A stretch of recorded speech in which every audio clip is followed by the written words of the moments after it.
Olha que coisa interessante. A água vai para o rio. Você abre a água na sua casa, abre a torneira da pia.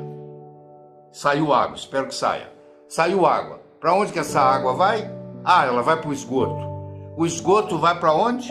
Ah, o esgoto vai para o riacho. O riacho vai para onde? Vai para o rio. O rio vai para onde? O rio vai para o mar. Engraçado, a água vai para a água. Olha que coisa interessante. Semelhante atrai semelhante. Você acha que o dinheiro vai para quem? Para o pobre? Não, para quem tem dinheiro. Você acha que o amor vai para quem? Para quem tem ódio? Não, para quem tem amor.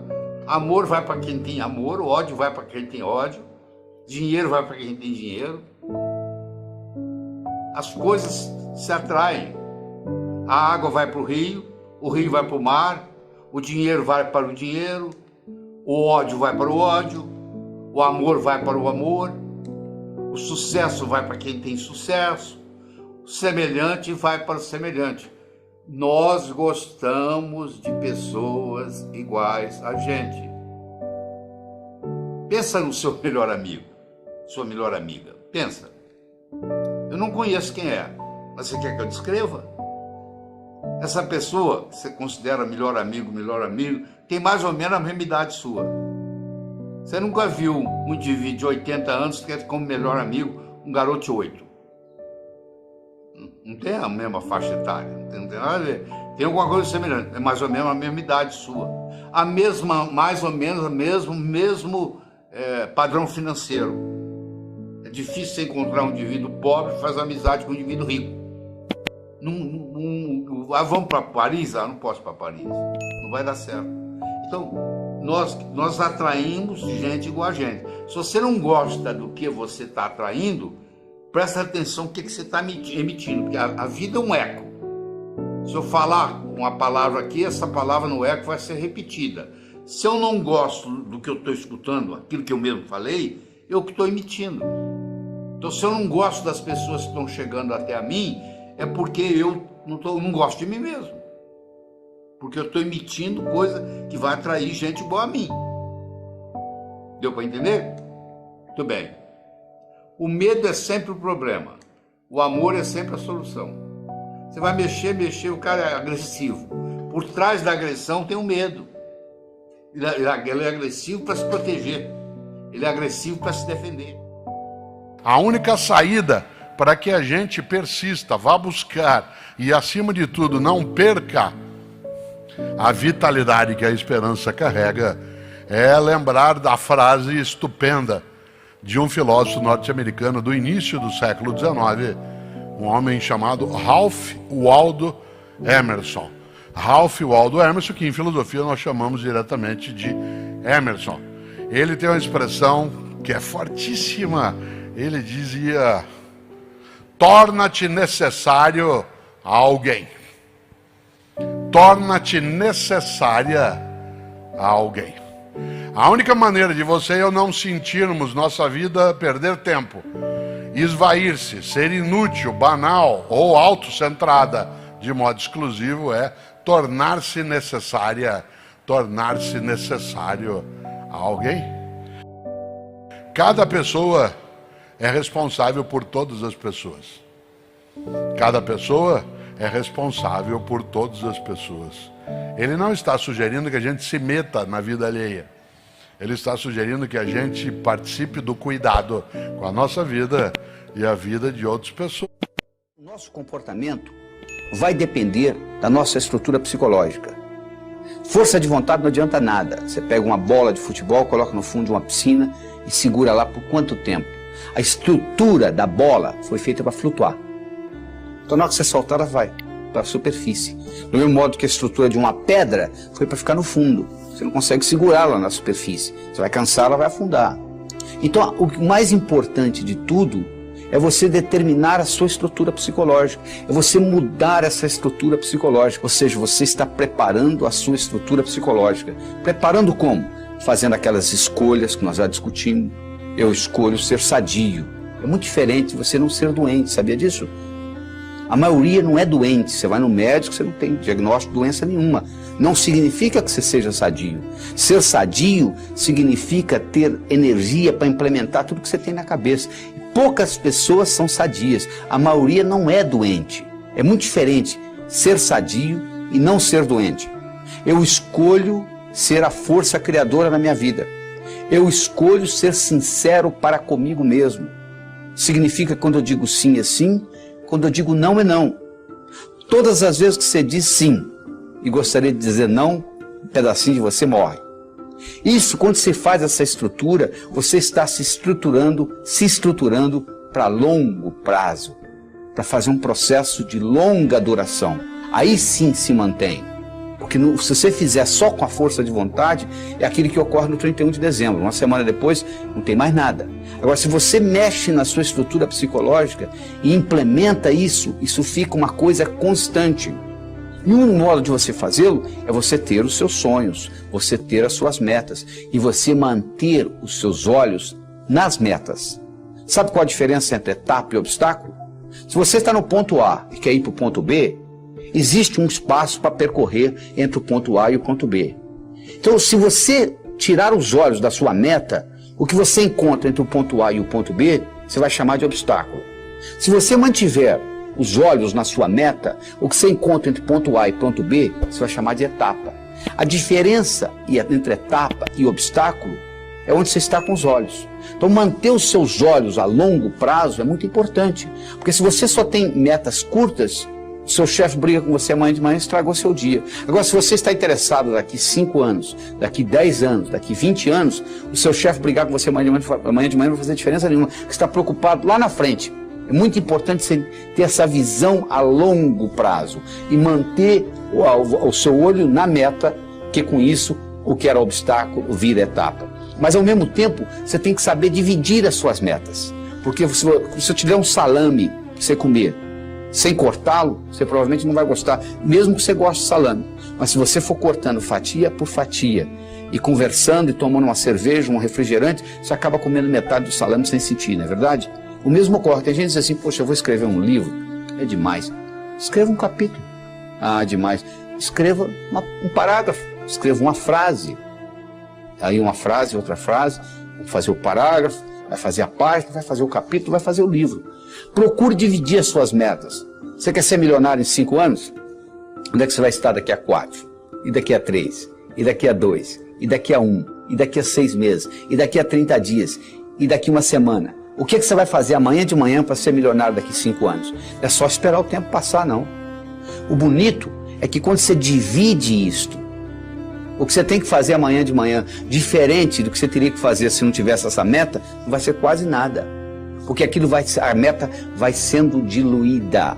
Então, um dos grandes segredos que existe em pessoas atingirem as metas é você ser capaz de quebrar a sua meta em pequenos espaços, em pequenas fatias, e você vai executando uma após outra, e o cérebro vai sendo treinado com isto, e sucesso atrai sucesso. Você sabe que semelhante atrai semelhante. Se você abrir a torneira da cozinha, da sua pia, na cozinha sai água, para onde que vai a água?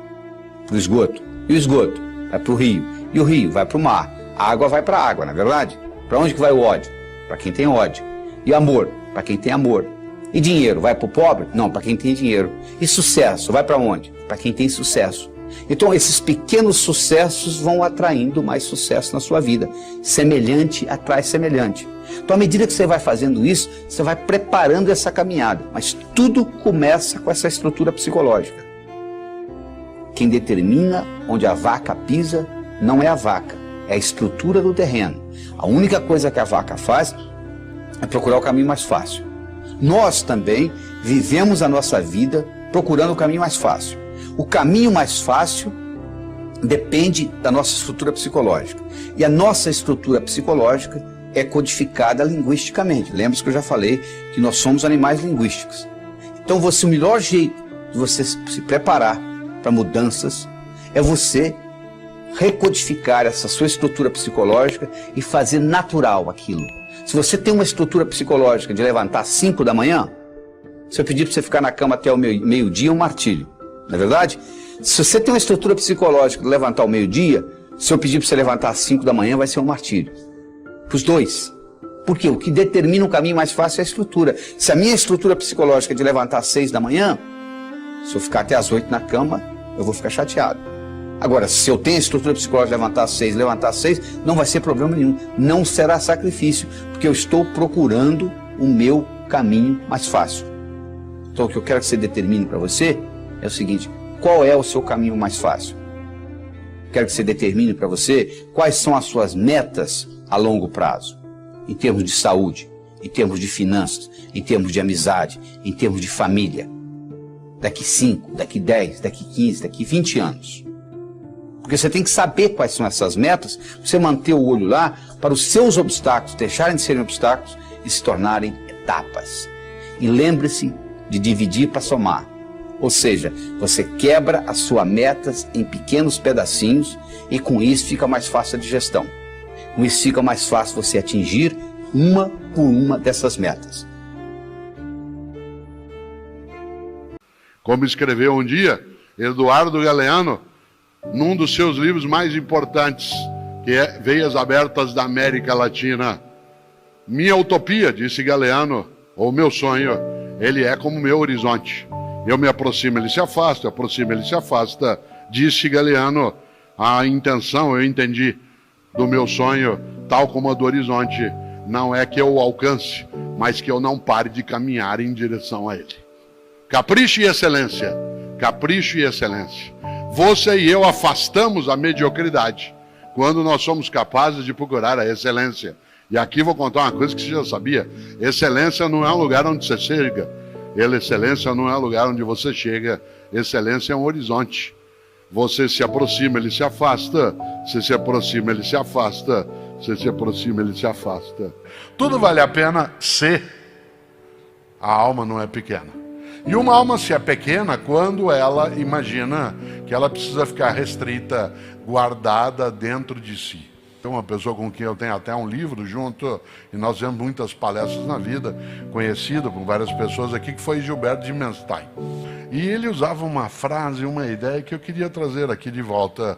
Ele dizia que na vida, quando você vem andando com uma vela acesa nas mãos, e você encontra uma outra pessoa que está com uma vela apagada nas mãos, e você cede a chama da tua vela, as duas pessoas são beneficiadas.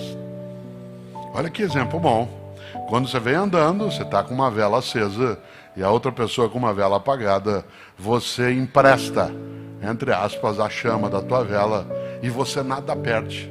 Quando você cede a chama da vela que está contigo, ambos ficam mais iluminados. Afinal de contas, parte daquilo que é a partilha representa exatamente a nossa condição de nós iluminarmos mais a nossa trajetória. E uma das coisas é, juntas e juntos, sermos capazes do ainda dar. Qual é o seu valor? Qual é o seu valor principal? Qual o seu valor auxiliar? O que faz você se emocionar? O que move seu coração? Quais as ideias que você tem? Com que você dorme pensando em quem? Estes são seus valores. Nós temos um isolamento enorme neste país e as pessoas quase todas estão fechadas sobre seus aparelhos, estão fechadas sobre aquilo que estão lendo e vendo, estão mais olhando suas telas do que outras pessoas. Há um individualismo enorme, crescente, há um individualismo que nos domina nesse momento, sem sombra de dúvida. E primeiro conselho que eu dou a vocês: olhem para o rosto das pessoas, olhem para o rosto dos clientes, olhem para o rosto de quem está comprando, porque o rosto humano é um livro poderoso que traduz tudo. O rosto humano lhe diz: eu estou adorando, eu estou detestando, eu estou entediado, eu estou entusiasmado. Comecem a olhar para o rosto, comecem a mandar menos emojis e emoticons pelo celular e comecem mais a olhar para o rosto humano, que traduz tudo que você precisa saber. Chego a sugerir ousadamente que vocês olhem para o rosto das pessoas da própria família, que conversem com maridos e mulheres. Olha a minha ousadia. Que olhem para essas pessoas, que vocês passem a avaliar valores, emoções, sentimentos, que vocês passem a pensar claramente em cada indivíduo único. essa é uma das grandes chaves do sucesso. Eu tinha um erro, eu tinha um defeito como profissional, e eu vivia no compromisso seguinte, eu vivia no momento seguinte. Isso é um defeito. Vivam no momento que vocês estão. Ao entrarem para conversar com alguém, ao tentar uma venda, ao ler um livro, ao namorar, ao conversar com seu filho, ao fazer qualquer coisa importante na sua vida, entre inteiramente naquilo. Não fique pensando o que vem depois. Faça daquela experiência única, e que a pessoa que está com você não entenda e não sinta, em hipótese alguma, que ela é um obstáculo ao seu horário, que ela é um obstáculo à sua realização. Entreguem-se a isso. Quais são os meus valores? De novo, parece uma pergunta estranha, mas é uma das perguntas mais importantes que nós temos. Qual é o seu valor? Qual é o seu valor principal? Qual o seu valor auxiliar? O que faz você se emocionar? O que move seu coração? O que impulsiona seu despertar? Quais as ideias que você tem mais fortes pela manhã? Em que você dorme pensando em quem? Estes são seus valores. Decidiu que seus valores são família, dinheiro, um equilíbrio entre os dois? Decidiu que seus valores são viagens, família, dinheiro, um equilíbrio entre os três? Perfeito. Definido o valor, procure este valor obsessivamente, sem cessar em nenhum momento. Há mais de 40 anos, quando eu estava estudando línguas inclusive, eu ouvi várias pessoas dizendo sempre que era muito esforço. Quando eu fiz a faculdade, evitei excesso de festas, evitei coisas, foquei no que eu queria. Eu estou aqui para estudar. Eu estou aqui para estudar muito. Depois continuei estudando e fiz mestrado e doutorado, fui morar fora, aprendi línguas e sempre mirando no meu valor. Meu valor é ser um profissional de excelência. E não apenas excelência média, de grande excelência. Desde o início, eu mirei na ideia que eu quero ser Alexandre o Grande, não Alexandre o Médio, nem o Pequeno. Não quero ser médio, não quero ser a pessoa legalzinha. Por incrível que pareça, e até vaidoso que possa parecer a vocês, mas isso foi um lema de vida. Desde muito cedo eu disse, eu quero ser, se não o melhor, um dos melhores professores do Brasil. Um valor alto, vaidoso. Só que eu aprendi que mirando alto, às vezes a gente consegue um pouco menos. Se você mirar baixo, você consegue ainda menos. Mire alto. Não tente ser o melhor vendedor do condomínio, é muito pouco. Não tente ser a melhor pessoa da rua, é muito pouco.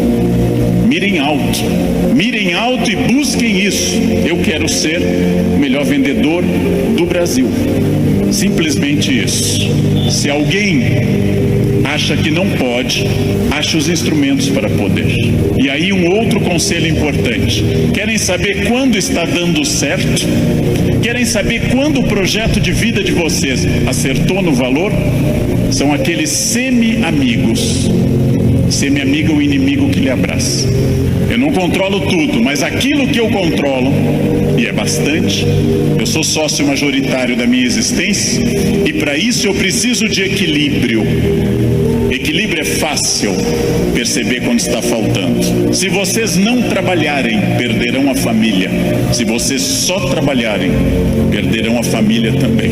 Equilíbrio é um diálogo constante. Estou cuidando do meu corpo é funcional, o corpo tem que ser funcional. Eu tenho que sair do sofá sem auxílio de muitas pessoas.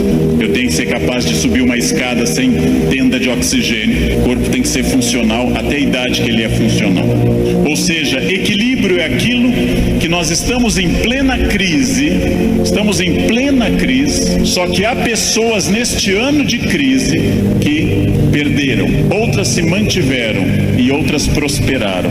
Então não é a crise que faz diferença, é a sua reação diante dela.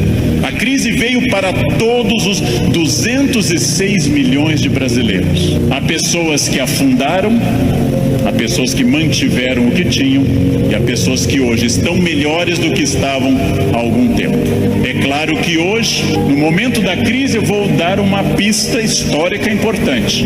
O que é crise? É quando eu tenho muitas perspectivas diante de mim. Só que a crise é aquilo que separa o amador do profissional. Todo mundo sabe dirigir numa boa estrada em dia de sol. Pouquíssimas pessoas sabem dirigir numa estrada com chuva à noite esburacada. A crise separa quem é bom de quem é ruim, o amador do profissional, de quem veio o mundo a trabalho ou a passeio. Todo mundo sabe, em situação sem estresse, ser calmo. Poucas pessoas são calmas em situação de estresse. Todo professor é ótimo se a turma for ótima. Poucos professores são bons quando a turma é resistente. Todo mundo pode vender para o cliente fácil. Pouca gente pode vender para o cliente difícil. É o cliente difícil que separa o amador do profissional. O outro não precisa. Importante, crises passam sempre, sem exceção. Toda crise passa. E aqui já vem a pergunta: onde você quer estar quando essa crise passar? Com quem? Onde você quer estar quando essa crise passar? Quem lembra dessa personagem é uma pessoa experiente. Essa hiena, um desenho animado da década de 60 e 70, a hiena Hard ficava dizendo: ó vida, ó céus, ó azar. Ela era pessimista, porém tudo que a hiena dizia que podia dar errado, dava. Ela era pessimista, mas ela acertava. Por isso que eu quero dizer a vocês que o pessimismo pode ter alguns valores. Ele nos dá uma amostra dos riscos. É importante ter um pessimista na equipe, mas no máximo apenas um, que é o que uma equipe tolera. Quando alguém chega e diz: nós vamos dobrar o capital, dobrar o número de clientes, nós estaremos mais 30 países até o ano que vem, o pessimista diz: calma, não é tão fácil. Pessimistas são bons para levantar os riscos. Pessimistas são péssimos para resolver os problemas. Para eu resolver um problema, para eu resolver qualquer coisa, eu preciso de um otimismo obsessivo. Ouçam os pessimistas. Para pessimista não vale a mãe é sempre otimista com vocês. Ouçam um cunhado é bom para isso. Ouçam o cunhado. Ouçam os pessimistas. Vejam o que eles têm a dizer, agradeçam. Enquanto eles falam, tenham aquela reação bovina. Ouçam. Depois agradeçam e comecem a trabalhar com otimismo total. É só assim que se cresce. É só assim que se consegue alguma coisa. Quem tiver mais método, quem for mais otimista, quem for mais metódico, não sabe o que vai enfrentar, mas estará melhor do que quem não fizer isso. Pergunta óbvia: onde você quer estar o ano que vem? Eu não sei o ano que vem. O futuro é sempre nebuloso. Se vocês pensarem em futuro como estratégia, entenderão que sim, o futuro é absolutamente imprevisível. Mas quanto mais estratégia eu tiver, mais eu vou controlar. A chuva vai vir para todos. Quem souber nadar melhor vai sobreviver. Esse é um dado óbvio. Bem, mas eu erro bastante. Eu, Leandro, sou hoje melhor professor porque já errei bastante. Eu, Leandro, erro. Errar é humano. Significa que todos que estão aqui, com exceção dos mentirosos, já erraram. Só os mentirosos nunca erraram porque são mentirosos e dizem que nunca erraram. Faz uma coisa que eu treino há mais de 50 anos diariamente. Eu treino andar. Faz mais de 50 anos que eu treino diariamente e eu tropeço. Erro é um recado enviado para dizer que você pode mudar de estratégia, tem que aprender, tem que ter cuidado. Erro é fundamental. Errou, não conseguiu, não atingiu meta, falhou, ótimo. Se você aprender, você será melhor. Senão será só um chorão. Aprenda com o erro. erro lhe tira da zona de conforto. O que é a zona de conforto? É aquilo que me deixa satisfeito, feliz. Zona de conforto é aquilo que estraga o meu desafio. Ostra feliz, diz Rubem Alves, ostra feliz não desenvolve pérola. A pérola é a resposta da ostra a isso. Por que a ostra faz uma pérola? Porque um grão de areia a incomoda e ela reveste com madrepérola. Zona de conforto é aquilo que lhe deixa repetindo. O que acontece com a zona de conforto? Eu passo a não querer fazer mais coisas certas nem com entusiasmo. Eu passo a achar que está bom estar no aquário lotado porque é conhecido. E eu não busco um aquário mais desafiador e maior. Tudo o que te agrada te engana. Tudo o que te seduz e te deixa confortável te conduz à mediocridade. Quanto mais você tiver desafios, mais você vai responder a esses desafios. Zona de conforto é muito curiosa, porque ela significa o fim da luta. Saiam da zona de conforto.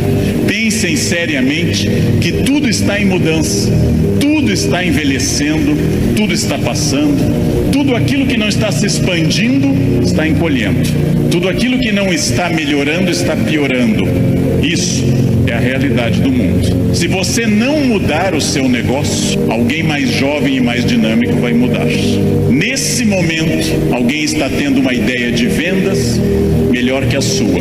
Isto significa que quem se dedica a ser um profissional precisa permanentemente levar em conta essa frase: mudar é difícil, me ensinaram os norte-americanos. Mudar é difícil, não mudar é fatal.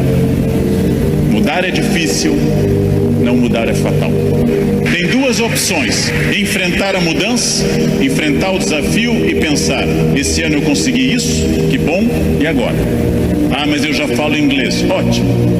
Qual o passo seguinte? Eu já consegui a minha casa, perfeito. Era esse o seu objetivo material?